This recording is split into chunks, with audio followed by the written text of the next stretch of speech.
Hi, I'm David. I'm a bioinorganic chemist in the PhD program. The first thing I do in my research is to take the protein sequence I need and clone it into bacterial plasmid DNA. The next thing that I do is to take the bacteria with the DNA that I need and grow it up on plates. And I put it in the incubator, which is set at the perfect temperature to grow them up really fast. The next thing that I do is to grow up large batches of my E. coli cells, my bacterial cells, so that I can separate the protein that I need that they're making for me.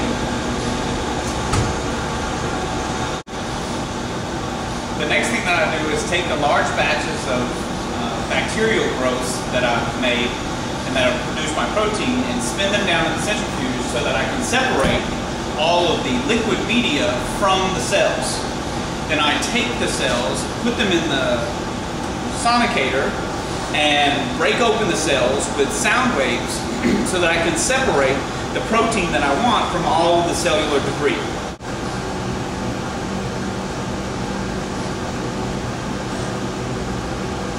Once I have my protein separated from the cell, then I have to separate the protein that I don't want from the protein that I do want, and column chromatography is the way that I do that. I have a DEAE column which separates based on electrostatic interactions, and I have an affinity column that separates based on specific interactions between a substrate, an inhibitor, and my protein.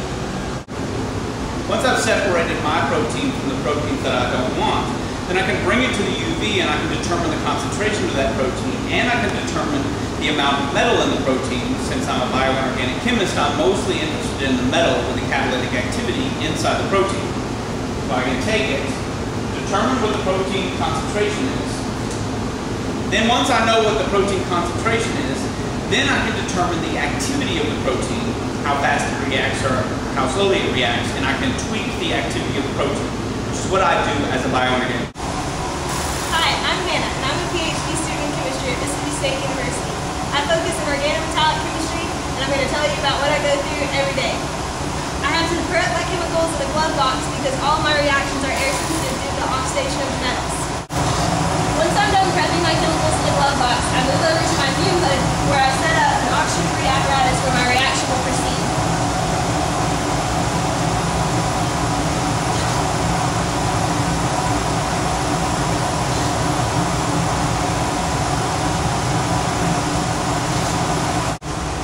Once my reaction is done running, I bring my reaction flask over to the rotovap, which helps remove organic solvent by evaporating it from the flask where it condenses onto a cold finger and it collects in this flask. Once I'm done with this, I'll be left with my product and any impurities that are associated. So once I've concentrated down my product, I bring my products over to this chromatography system to separate out the impurities. I load my product onto a column that is similar to this one, and then I run solvent through and collect the fractions that I believe to be my product. Once I've collected the fractions that I believe contain my product, I take a small sample and place it in an NMR tube just like this one. Once I've done this, I put this tube into the NMR and run a characterization experiment, which will then tell me the structure of my product. And that's the day in the life of an organometallic chemist. David and I have chosen 3 interesting chemistry careers that we would like to show you. The first is pharmaceutical chemistry. This is a very important chemistry job because they develop the drugs that we put into our bodies. The second interesting field of chemistry is a flavor chemist. They develop all of the artificial flavors that we eat on a daily basis. Finally, we have cosmetic chemistry.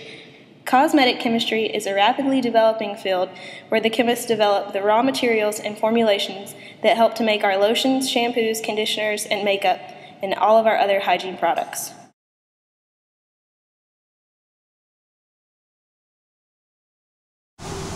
Following one student through his education in chemistry, we can see that he can expect to spend about 4 years in college, 90% of his time spent in classes, and about 10% of his time spent on research.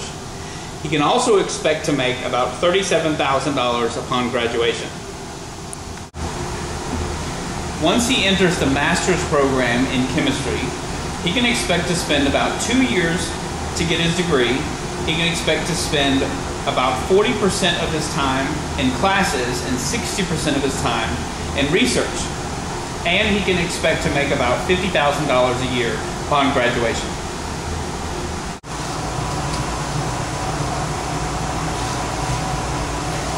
Once a student begins the PhD program, he can expect to spend about 5 to 6 years pursuing his PhD.